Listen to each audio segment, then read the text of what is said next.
Welcome back. Let's talk about stock options. And when we say stock options quickly like that, what we really mean typically is a call option. In this video, we will specifically mean a European call option. So let's say that we have this little model here that we know what the stock price is today. We want to be able to predict what it might be a year from now, as we did in the last video. And we want to encourage management to try to get that stock up over $120. So we might define something called a strike price of $120. And what I'm going to do is a little trick here, Alt-H-A-R to move that to the right. I'm going to do a little trick on day and strike price. Actually, I don't need that.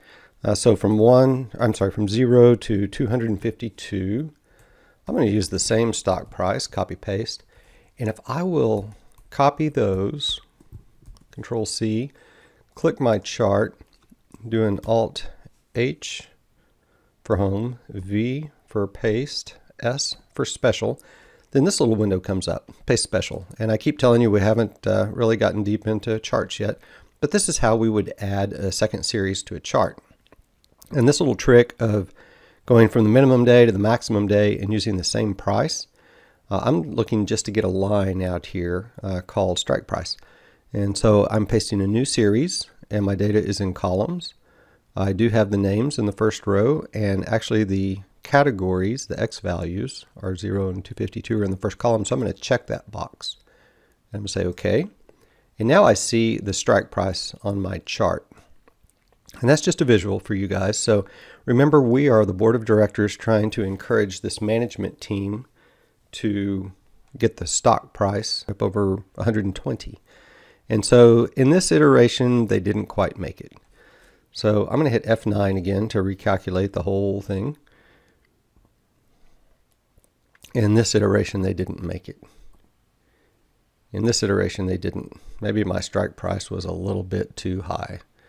Okay, that time they blew it away, and I'm probably going to need to change the scale on this just to see how well they did.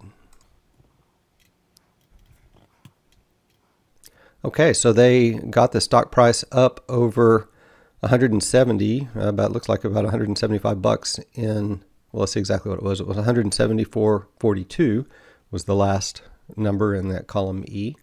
And so we want to reward that management team by paying them $1 per option for every dollar above the strike price that they got to.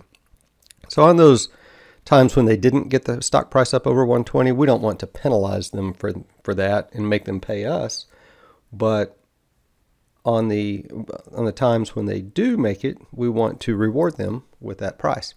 If you look at this as a derivative, they call it the right but not the obligation to purchase the stock at 120 and then immediately sell it at 175 should you choose.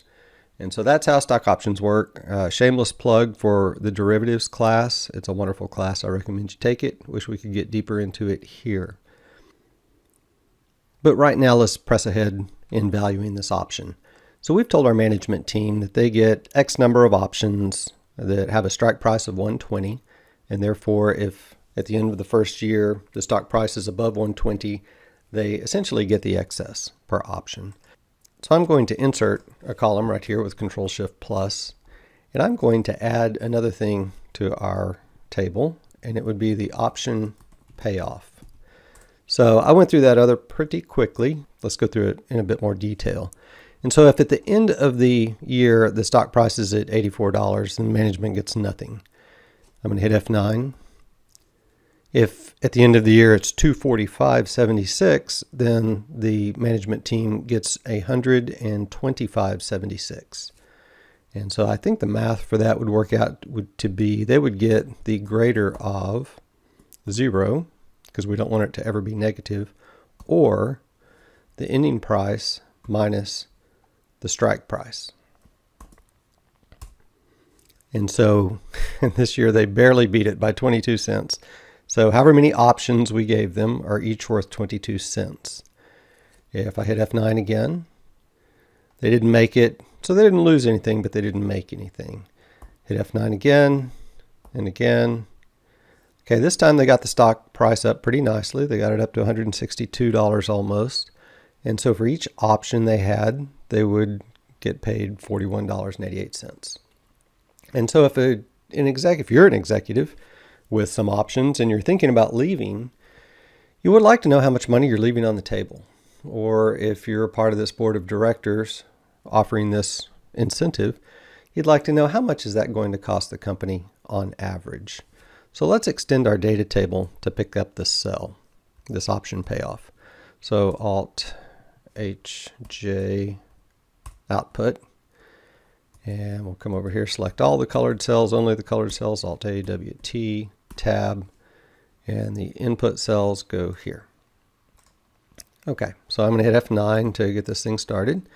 And what I see is that in the first iteration, they didn't make it. Second, third, fourth. But in that fifth iteration, when the stock price got up to $200 and almost $10, they made $88 per share. So we should be able to average this column of numbers and get a pretty good idea of, on average, what's the expected value of those stock options. And so if I took the average of that column, and that's over, I think we're doing 1,000 iterations in this Monte Carlo simulation. That would be the expected value of a stock option. Alt HAR equals formula text. And let me do a copy, Alt H VST. Okay, with this 1,000 iterations of our Monte Carlo simulation, the expected value is $7.12 per option. I'm going to hit F9. It's about 664, 664, 640, 575. So it looks like it's worth about $5, $6, $7. So if the company gave you 10,000 options, that would be like getting a $70,000 payout. So if the company were offering 1,000 stock options, then the value would be roughly $5, $6, $7,000. Or if they were offering 10,000 stock options, then $50, $60, $70,000. And so if you were thinking about leaving, or if you were trying to retain your executive staff, then this would be a good way to think about what's the value of a stock option that we're using to retain them. That was a quick and dirty introduction to stock options. I'm going to clean up this sheet. Actually, I'm going to copy by clicking on the tab, dragging, pressing that control button, and like we did on the chart, let go of the mouse before I let go of the control key. And we have a copy of that. And so what I'm going to do here is clean things up. I'm going to click delete, click delete. I'm going to keep this one. Going to highlight those, control minus, highlight these, control minus, highlight one more with control space, control minus. And we're a little bit cleaner now. We talked here, I'm going to move this down one and this up one. And so this is a European call. I'd also like to talk about a European put. And when I say European versus American, let me hit F9 to get a better example here. Here's a good one. A European call or put says that the payoff depends only on this ending price, okay, only here. So a European call would have no value in this particular iteration because the final price was only 117, which was below the $120 strike price. An American call would say, well, if you chose, you could have exercised that option anytime over the life of the option. So we start on day 0, we get up here to about day 110, and the stock is up to $140. If you like, you could go ahead and exercise at that time and take the difference between the current stock price, which looks like is 137, minus the strike price, 120, and take the $17 per option at that time. That almost never happens with employee stock options or executive incentives, but you can certainly trade them on the open market. And the reason you might want to do that is, let's say that you had a client, you're a wealth advisor, and you have a client who has this stock in their portfolio, and you want to capture the upside of the stock without having to purchase the full $100. Well, you could perhaps buy this option for around $5, $6, $7 instead of investing $100 in the stock. And then if the stock goes up, if you feel confident that it will, then you get a much, much larger return on your initial investment. However, there's a chance you'll get zero, and most of the time it looks like we would get zero. But the only cost of taking that risk is the $5, $6, $7 that you paid for the option. Versus if you bought the stock at $100, you would stand to lose up to $100. Now, conversely, if you already owned the stock and you wanted to protect that downside, you could buy a put for maybe $80. And what this says is you have the right but not the obligation to sell the stock for $80. So let me do 90. So if this were the call payoff, this would be the put payoff. And what's it going to look like? It's going to be the maximum of zero, or the ending price, the put price minus the ending price. And so when the stock goes up, the call pays off, but the put doesn't.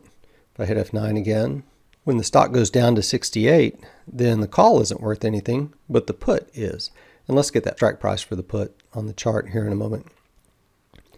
But the $22 comes from the $90 strike price minus the $68 ending price.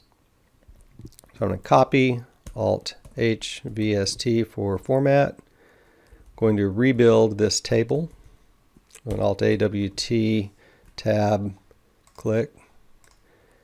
And now we see when I hit F9 that when the stock ends up below 90, the put pays off. When it ends up above 120, the call pays off. And when it's in between, then neither pay off. So this was a quick and dirty introduction to European calls and puts. I think that the only thing I forgot to do was put the put strike price on the chart. So again, I'm going to select those cells, hold down Control, select these cells, copy, click, Alt H, V, S. And this time I have a new series with values in columns. I have series names in the first row, but Excel didn't recognize it because I'd left that blank. And I have categories in the first column, so I'm going to click that. And so now I can see the put strike price. So let's call this the call strike and the put strike. And let's go back to the chart and add our legend back in. And so we have the stock price, the call strike, and the put strike on there. In the next video, we will introduce how to do this with an analytical solution.